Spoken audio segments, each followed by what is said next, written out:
মধ্যপ্রাচ্যের রণক্ষেত্র এখন আর কেবল ইসরায়েল বা ইরানের সীমান্তের মধ্যে সীমাবদ্ধ নেই। যুদ্ধের আগুন ছড়িয়ে পড়েছে আরবের মরুভূমি থেকে পারস্য উপসাগরের নীল জলরাশি পর্যন্ত। একদিকে তেহরানে যুক্তরাষ্ট্র ও ইসরায়েলের হামলায় সর্বোচ্চ নেতা আলী খামেনির মৃত্যু, আর অন্যদিকে এর ভয়াবহ প্রতিশোধ নিতে মরিয়া ইরান। কিন্তু ইরান পুরো মধ্যপ্রাচ্য জুড়ে কেন আঘাত হানছে, এই প্রশ্নের উত্তর খুঁজছেন সাধারণ মানুষ।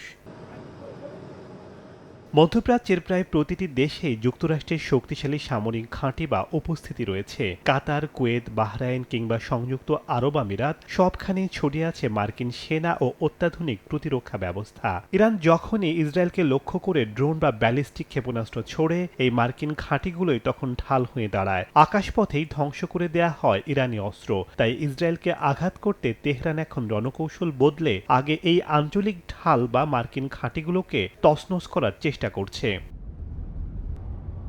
ইরান এবার শুধু সামরিক নয়, অর্থনৈতিক মরণ কামড়ও দিয়েছে। কাতারের বিশাল এলএনজি উৎপাদন কেন্দ্রে চালিয়েছে ড্রোন হামলা। উৎপাদন পুরোপুরি বন্ধ হওয়ায় এর প্রভাব সরাসরি গিয়ে পড়েছে হাজার মাইল দূরের ইউরোপে। মাত্র কয়েক ঘন্টার ব্যবধানে ইউরোপীয় বাজারে এলএনজির দাম বেড়েছে রেকর্ড 50%। একদিকে শীতের প্রকোপ, অন্যদিকে জ্বালানি সংকট, সব মিলিয়ে ইউরোপ এখন বেকায়দায় পড়েছে।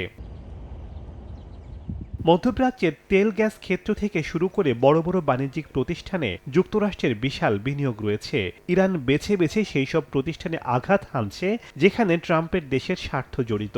এর মাধ্যমে তেহরান ওয়াশিংটনকেই বার্তা দিচ্ছে যে তাদের তেল রপ্তানি বা শাসন ব্যবস্থা ধ্বংসের চেষ্টা করা হলে তারা যুক্তরাষ্ট্রের গড়ে তোলা আঞ্চলিক অর্থনৈতিক সাম্রাজ্য ধূলিসাৎ করে দেবে। শেখ সাদি মারজান, সময় সংবাদ।